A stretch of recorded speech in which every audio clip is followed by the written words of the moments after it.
Professor Prakashmani Tripathi ji और professor JS Rajput ji के सानिध्य में आज हम लोग इस महान विश्वविद्यालय, जिसका अत्यंत उज्जवल भविष्य है और इसने एक नई तरह की पहल की है, इसके मंच से हम गांधी के संदर्भ में शिक्षा स्वराज और गांधी पर कुछ चर्चा करें।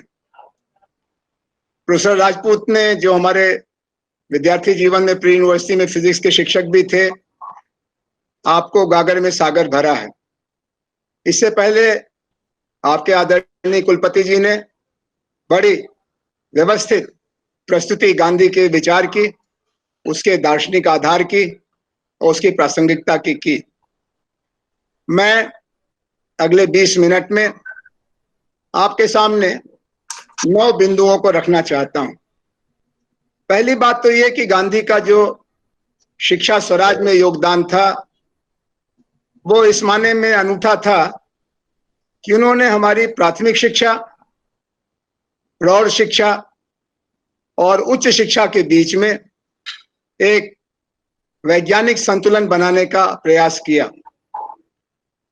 अपने समय के अन्य मनीषियों की तरह से उन्होंने चिंतन भी किया, लेकिन रविन्द्रनाथ टैगोर, जाकिर हुसैन और गुरुकुल कांगड़ी जैसी परंपराओं का अनुसरण करते हुए अपने समय के सिद्ध शिक्षा शास्त्रियों की मदद से उन्होंने कुछ शिक्षा संबंधी प्रयोग भी किए और उन विश्वविद्यालयों की परंपरा में आज भी गुजरात विद्यापीठ और जामिया मिलिया इस्लामिया और काशी विद्यापीठ वाराणसी का अभी भी वर्तमान है। मैं इसलिए ये बात आपके सामने रखना चाहता हूं कि जैसे ही गांधी जी की चर्चा करिए, उनके ऊपर एक बड़ा सा बोझ डाल दिया जाता है महात्मा का। तो जैसे ही नई पीढ़ी के लोगों को बताया जाता है कि एक महात्मा की चर्चा हो रही है, तो नई पीढ़ी के लड़के लड़कियां कहते हैं कि ये महात्मा तो बहुत दूर हैं, हम तो जैसे हैं ऐसे ही बचे रह जाएं तो बहुत उपलब्धि मानी जाएगी। समय बड़ा खराब है और गांधी बनना तो बिल्कुल उल्टा रास्ता होगा। ये बिल्कुल भ्रम की बात है, क्योंकि जो गांधी के प्रभाव में आया वो नेल्सन मंडेला बन गया, मार्टिन लूथर किंग बन गया और अभी दलाई लामा भी बराबर यही कहते हैं कि मेरी जिंदगी के सार तत्व के तौर पर बुद्ध की शिक्षा और गांधी का आचरण। तो आप देखेंगे कि गांधी का खाली देश में नहीं दुनिया में प्रभाव इसलिए पड़ा कि गांधी, जो जैसा प्रोफेसर राजपूत ने भी कहा, जैसा वो समझते थे वैसा वो बोलते थे, जैसा वो बोलते थे वैसा जीने की कोशिश करते थे। दूसरी बात यह है कि गांधी ने शिक्षा को 3 लक्ष्यों से जोड़ा। सबसे बड़ा लक्ष्य उन्होंने रोजगार को नहीं माना, जो हम आपको बताते हैं शिक्षक के नाते या आपके अभिभावक बताते हैं माता पिता और शुभचिंतक होने के नाते, करियर बनाओ। गांधी ने बराबर इसके बारे में एक दूसरी दृष्टि रखी, चरित्र निर्माण। उन्होंने ये कोशिश की कि वो स्वयं अपने बच्चों, अपने अनुयायियों के बीच में इसको ला सकें। औपचारिक शिक्षा में जो संकट था अंग्रेजी राज के जमाने में, उसके 2 बड़े दोष थे। एक तो वो आत्महीनता पैदा करता था, हम कुछ नहीं है, हमारी सभ्यता कुछ नहीं थी, हम तो जब तक पश्चिम के रास्ते पर नहीं चलेंगे हमारा कोई उद्धार नहीं होगा, आत्महीनता। और दूसरे दिमागी गुलामी, मेंटल स्लेवरी। गांधी शिक्षा को इन दोनों दोषों से दूर करने वाली एक प्रबल औषधि के तौर पर देखते थे और इसमें उन्होंने कुल 11 व्रतों का उल्लेख किया और वो आपके लिए भी जरूरी है। आप अपने जीवन में अगर सिद्ध होना चाहते हैं, सफल होना चाहते हैं, तो आपको कुल 11 शर्तों का पालन करना है। उसमें कोई 12वीं शर्त की जरूरत नहीं है और शुरू बड़े सरल तरीके से सत्य से करना होगा। दूसरी सीढ़ी अहिंसा की है, तीसरी सीढ़ी आत्मसंयम की है, चौथी सीढ़ी सादगी की है। कुल 11 सीढ़ियों पर चढ़ने के बाद आप देखेंगे कि आपका अपना व्यक्तित्व ही कितना बदल जाता है। इसीलिए गांधी ने शिक्षा को आत्मोत्कर्ष से जोड़ा। व्यक्ति के अपने जो गुण हैं उनका विस्तार, ये शिक्षा का मूल उद्देश्य होना चाहिए। और फिर उसके बाद शरीर, मन और आत्मा, ये जो 3 तत्व हैं जो आपको परिभाषित करते हैं, तो शरीर का जो कौशल है, हस्त कौशल, हाथ के गुण, शरीर का जो कौशल है, श्रम का कौशल, श्रम करना, और फिर मन, उसका विस्तार ज्ञान के प्रकाश से। इसीलिए हम लोगों ने शास्त्रों में सुना है कि तमसो मां ज्योतिर्गमय। ज्ञान का मतलब ही है कि अंधकार से प्रकाश की तरफ चलें, मृत्यु से अमृता की तरफ चलें। और तीसरा, आत्मा के अंदर श्रेष्ठता का प्रकाश, सात्विकता का प्रकाश। गांधी जी की जो ये सरल विधि थी, इसने ही दुनिया को उनकी तरफ आकर्षित किया। लेकिन हमारे लिए बहुत चिंता की बात है कि काल के प्रवाह में गांधी को हमने आम लोगों से दूर कर दिया। पिछले दिनों कलकत्ता में इसी तरह का एक संवाद था, उसकी अध्यक्षता एक बड़े विचारक कर रहे थे, लेकिन उन्होंने अपने अध्यक्षीय भाषण में कहा कि आपने सब बातें अच्छी से अच्छी सुनी, लेकिन गांधी बनने के लिए तो सन्यासी बनना पड़ेगा, क्योंकि वो खुद रामकृष्ण मिशन के सन्यासी थे। मुझे तत्काल प्रतिवाद करना पड़ा, मुझे बताना पड़ा कि गांधी एक गृहस्थ थे। आखिरी दिन तक अपनी पत्नी, अपने बच्चों, नाती पोतों, अपने अनुयायियों के बच्चों, उनके आश्रितों का ख्याल रखने वाले गृहस्थ थे। वो सन्यासी नहीं थे। उन्होंने भगवा नहीं या गेरुआ नहीं पहना था। उन्होंने सामान्य जीवन जीते हुए, अपने दोषों पर रोज समीक्षा करते हुए एक इस तरह की जीवन यात्रा बनाई, जिसका एक एक क्षण विस्तार से सबको उपलब्ध भी कराया। अपने दोषों का ज्यादा जिक्र किया, गुणों का कम जिक्र किया। एक तीसरी बात यह है, चौथी बात पर मैं आ रहा हूं, कि गांधी जी अगर आज होते और प्रोफेसर राजपूत की तरह से, प्रोफेसर त्रिपाठी की तरह से, या हमारी तरह से उनको यह मौका मिलता कि वो नई पीढ़ी को संबोधित करते, तो वो क्या बताते? जो भी राजपूत साहब ने इशारा किया, गांधी जी आपकी आंखें खोल के बताते कि देखो, राजनीतिक स्वराज तो हमारी पीढ़ी के प्रयासों से मिल गया, लेकिन अभी 3 तरह का स्वराज उसकी रचना करना बाकी है, और वो तीनों राजनीतिक स्वराज से ज्यादा कठिन है। पहला तो आर्थिक स्वराज, गरीबी और दरिद्रता से मुक्ति हुए बिना भारत का राजनीतिक स्वराज से संतुष्ट होना अपराध होगा। दूसरा, सामाजिक स्वराज, स्त्रियों का सवाल। स्त्री को वो हर अवसर और अधिकार मिलना ही चाहिए जो पुरुषों का है। ये उसके विवेक पर छोड़ दो कि उन अधिकारों में से किसका कैसा इस्तेमाल करना चाहती है। ये जो दुनिया है, ये मर्दों की बनाई दुनिया है, और उसकी सबसे बड़ी शिकार औसत औरत है, नर नारी समता। फिर उन्होंने जाति प्रथा की तरफ इशारा किया। ये छुआछूत, जिसके शिकार भारत के लगभग 1/4 आबादी है, अनुसूचित जाति के लोग, अनुसूचित जनजाति के लोग। और उन्होंने कहा कि ये तो हमारी बनाई समस्या है और इसको हम ही को सुलझाना पड़ेगा। और इसके लिए खुद उन्होंने मैला उठाने का काम शुरू किया। उनके आश्रम में कोई अलग से सफाई कर्मचारी नहीं होते थे, बारी बारी से सबका नंबर आता था दूसरों का मैला उठाने का। तीसरा, उन्होंने धर्म को लेकर कहा, धर्म जोड़ता भी है और तोड़ता भी है। धर्म को लेके बांटो और राज करो का 200 साल का षड्यंत्र अंग्रेजों का हम लोगों के सामने है। इसको अगर हमने एकता में नहीं बदला तो हम शाश्वत अभिशप्त रहेंगे, अपने ही बनाए दोषों से पराजित होने के लिए। और फिर उन्होंने गरीबी और अमीरी की बात भी कही कि गरीब के बारे में अमीर के मन में कोई संवेदना नहीं है, कोई हमदर्दी नहीं है, कोई इच्छा नहीं है, और अमीर के मन में गरीब के मन में अमीर को लेके जलन है, नफरत है, गुस्सा है। और ये दोनों भाव रचना के भाव नहीं है, विध्वंस के भाव है। इसीलिए उनकी बातों को लेकर के आपको मालूम होगा कि गांधी की चर्चा जहां भी करिएगा 7 तरह के आलोचक आ जाते हैं। और ये मेरा आपके सामने 5वां बिंदु है। जैसे ही गांधी की आप चर्चा करिए तो गांधी के विचारों को लेकर के 7 प्रकार के ऐतराज होते हैं। दलितों के महाचिंतक बाबा साहब अम्बेडकर से गांधी की कुछ असहमतियां थीं, और उसको आज तक नई पीढ़ी के दलित चिंतकों में भी भुलाया नहीं गया है। जबकि गांधी ने अपने जीवन का आखिरी 2 दशक हर काम छोड़ करके अस्पृश्यता उन्मूलन के लिए लगाया, और उसके बड़े नतीजे निकले। ये खुद भारत के राष्ट्रपति बनने का अवसर पाने वाले डॉक्टर के.आर. नारायणन ने कहा कि अगर गांधी जी का आश्रम नहीं होता तो मैं तो हाई स्कूल के आगे पढ़ ही नहीं पाता। ये गांधी का आश्रम था केरल के दूर गांव में, जिसने मुझे पढ़ने का अवसर दिया, और आज मैं आपके सामने राष्ट्रपति भारत के गौरव के पद पर बैठने का सौभाग्य पा सका। इसी तरह से समाजवादी लोग, मैं उस धारा से जुड़ा रहा हूं, समाजवादियों को भी गांधी का सर्वोदय सिद्धांत नहीं समझ में आता। फिर हमारे कम्युनिस्ट मित्र, गांधी जहां अहिंसा पर आग्रह करते हैं, कम्युनिस्टों का एक बड़ा सिद्धांत रहा है कि बड़े परिवर्तन के लिए हिंसा की जरूरत है। और गांधी कहते थे कि हिंसा से क्षणिक राहत तो मिलती है, लेकिन कोई टिकाऊ समाधान नहीं हो पाता, चाहे वो जाति की हिंसा हो, चाहे वर्ग की हिंसा हो, चाहे संप्रदाय की हिंसा।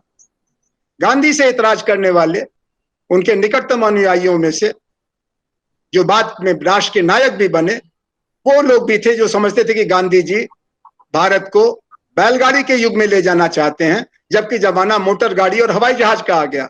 आप समझ सकते हैं कि मेरा इशारा भारत के लंबे समय तक प्रधानमंत्री और राष्ट्रपति रहने वाले जवाहरलाल नेहरू, राजेंद्र प्रसाद और अन्य लोगों से था, जो गांधी के राजनीतिक अनुयायी तो थे, लेकिन नवनिर्माण की गांधी की योजना से अलग थी। इसी तरह से जो कट्टर हिंदू धर्म और इस्लाम के मानने वाले थे, मोहम्मद अली जिन्ना और विनायक सावरकर, ये दोनों भी गांधी के धर्म संबंधी विचारों से असहमत थे। जिन्ना साहब का मानना था कि हिंदू और मुसलमान साथ रह ही नहीं सकते, मुसलमान की एकता धर्म के आधार पर हो जाएगी और हिंदू के साथ उसका रहना कठिन है। लेकिन जिन्ना साहब के मरने के 40 साल के अंदर उनका सिद्धांत टुकड़े टुकड़े हो गया, जब एक ही धर्म के मानने वाले, एक ही राष्ट्र के रहने वाले दो राष्ट्रों में बदल गए, क्योंकि भाषा की विविधता, भाषा का अंतर था। बांग्लादेश बनने के पीछे जिन्ना के सिद्धांत का स्थायी खंडन हुआ कि धर्म राष्ट्रीयता का आधार बनाना एक कठिन काम है। ऐसे ही सावरकर जी का जो चिंतन था, आज दुनिया में जितने धर्म हैं वो 70 साल से भारत में भी हैं, और छोटी बड़ी घटनाओं के बावजूद भारत का सर्वधर्म संभाव का रास्ता आम लोग छोड़ने को तैयार नहीं है। तो नौजवान मित्रों और बुद्धिजीवियों, गांधी के शिक्षा स्वराज संबंधी योगदान के बारे में चर्चा करते समय आप इन 7 असहमत समुदायों का भी ख्याल रखिए, और जो उनके बारे में भ्रम है कि वो तो सन्यासी थे, वो तो महात्मा थे, इसके लिए जैसा प्रोफेसर राजपूत ने कहा, मैं अभी उसको रेखांकित करना हूं कि अगर आप उनकी आत्मकथा पढ़ेंगे तो आपको पता चलेगा शून्य से शिखर की यात्रा कैसे की जाती है। आप में से बहुत से लोगों की राइटिंग बड़ी खराब होगी, लिखावट, तो गांधी आपके साथ हैं। आप में से बहुतों को अंग्रेजी की स्पेलिंग ठीक से नहीं आती होगी, तो गांधी आपके मित्र हैं। आप में से बहुत से लोग खेल में और शरीर के निर्माण में अपने को दूसरों से कमजोर समझते होंगे, गांधी भी ऐसे ही थे, दुबले पतले, लिखावट खराब, अंग्रेजी ठीक से नहीं आना, गणित में कमजोर, अंधेरे को भूत समझना, और फिर धीरे धीरे अपने दोषों को पहचानते हुए, उनसे लड़ते हुए, उन पर विजय पाते हुए गांधी एक साधारण, बहुत ही औसत विद्यार्थी से ऐसे व्यक्ति के रूप में जीवन का उनका अंत हुआ कि आज भी उन पर हर साल दर्जनों किताबें और सैकड़ों लेख लिखे जाते हैं। क्यों? क्योंकि उन्होंने सत्य, अहिंसा, करुणा, मैत्री, परमार्थ, इन मूल्यों को अपने जीवन में उतारने का काम किया, और इसी को वो शिक्षा से जोड़ना चाहते थे। अब हम आ जाएं तत्काल के सवाल पर। इस समय सारी दुनिया में सस्टेनेबल डेवलपमेंट गोल की तलाश हो रही है। मिलेनियम डेवलपमेंट गोल हम पा नहीं सके। 2000 में हमने फैसला किया था कि अगले 15 साल में हम सहस्राब्दी के विकास का लक्ष्य पूरा कर लेंगे, लेकिन न शिक्षा में हुआ, न रोजगार में हुआ, न पर्यावरण में हुआ, न स्वास्थ्य में हुआ। तो फिर सारी दुनिया के 182 देश के विशेषज्ञ बैठे और उन्होंने टिकाऊ विकास का लक्ष्य तय किया, और वो टिकाऊ विकास के जो 17 लक्ष्य हैं, वो सारे लक्ष्यों का रास्ता गांधी के दिखाए रास्ते से ही गुजरता है। मैं एक छोटी किताब का जिक्र आपसे करूंगा, अपनी लाइब्रेरी में जाके देखिएगा। उसका नाम है रचनात्मक कार्यक्रम हिंदी में और कंस्ट्रक्टिव प्रोग्राम अंग्रेजी में। ये गांधी जी ने 1945 में देश को समर्पित किया। देश आजाद हो रहा था, लेकिन उसके नवनिर्माण की चुनौती थी। आर्थिक नवनिर्माण, सामाजिक नवनिर्माण, राजनीतिक नवनिर्माण, आध्यात्मिक नवनिर्माण कैसे होगा? तो गांधी जी ने कई ठोस सवाल, जिसको कि हम अनदेखा करने का दुस्साहस करते रहे हैं, वो उन्होंने याद दिलाया, और उसके बारे में अलग अलग सूत्र दिए। ये बात 70 साल पुरानी है, लेकिन उसका जो मूलाधार था, उसका जो तत्व था, तंत्र नहीं लेकिन जो तत्व था, आज भी टिकाऊ है। और इसीलिए प्रकृति और मनुष्य के सह अस्तित्व की जो चुनौती है, और उससे भी पहले मनुष्य और मनुष्य के सह अस्तित्व की जो चुनौती है, जो परिवार से शुरू होती है, परिवार में स्त्री और पुरुष मिलकर परिवार बनाते हैं। ऐसे परिवार बहुत कम होंगे जहां स्त्री का जीवन आंसुओं से भींगा न हो, जहां स्त्री का जीवन कुंठा से पीड़ित न हो। जो है उनको बधाई और उनका अभिनंदन, लेकिन अधिकांश स्त्रियां यही सोचती हैं कि अगले जन्म मोहे बिटिया न कीजो, स्त्री होने की सजा हमें क्यों देते हो। इसी तरह से जो तथाकथित पिछड़ी जातियों के, दलित जातियों के, आदिवासी समाज के लोग हैं, उनको, जो असामान्य लोग हैं, उनके सांस्कृतिक दृष्टिकोण और अज्ञान पर बराबर हंसी आती है। और वो कहते हैं कि ये कबीर से लेके गांधी तक, बुद्ध से लेके गांधी तक बताते बताते थक गए हमारे पुरखे, हम सुधरते ही नहीं हैं। हम जन्म आधारित विषमताओं के पुजारी बन गए हैं। हम पहले आपकी जाति पूछते हैं, फिर आपका हम मूल्यांकन करते हैं। पहले हम आपका धर्म पूछते हैं, फिर आपसे हम अपना रिश्ता तय करते हैं। ये मानवता का रास्ता है या दानवता का रास्ता है? ये दानवता का रास्ता है, ये राक्षसी सोच। इसलिए गांधी का जो सोच था, ये आज सस्टेनेबल डेवलपमेंट गोल के सिलसिले में बहुत ही प्रासंगिक है। मैं आपसे कहना चाहूंगा, खासतौर पर प्रोफेसर त्रिपाठी से, कि अगली बार आप प्रोफेसर राजपूत जैसे विद्वानों को इस समय की जो ग्लोबल चैलेंजेस हैं, इकोलॉजिकल चैलेंज, एजुकेशनल चैलेंज, 70 साल तो हो गए ना, और अब जाकर के हमने तय किया कि हम अपनी मातृभाषाओं में बच्चों की प्राथमिक शिक्षा दे पाएंगे। 70 साल, कितना समय हमने गंवा दिया और अभी कितना गंवाएंगे। और हमने तो मान लीजिए फैसला भी कर लिया, अभी तो अफ्रीका और लैटिन अमेरिका और एशिया के अनेकों अनेक देश हैं जो शिक्षा के बारे में ही सोचने को तैयार नहीं। अभी भी उनके यहाँ पर एक न्यो कॉलोनियल या कहिए नव औपनिवेशिक तंत्र का बाहुल्य है। और उधर जाने के लिए भारत जैसा देश, जो मामूली देश नहीं, हम सिंगापुर थोड़ी है, हांगकांग नहीं है, हम तो दुनिया की 1/6 आबादी है। और हमारा सांस्कृतिक विस्तार अगर आप जोड़ लें तो 1/4 दुनिया का मतलब भारत है, और उसका प्रभाव यहीं से शुरू होगा।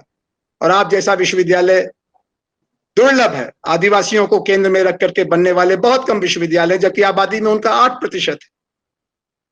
आप जहां से प्रस्थान कर रहे हैं प्रोफेसर त्रिपाठी और आप अध्यापक मित्रों, ये राष्ट्र निर्माण के लिए बुनियादी योगदान का केंद्र बन सकता है, बशर्ते कि हम वैकल्पिक चिंतन को बढ़ावा दें।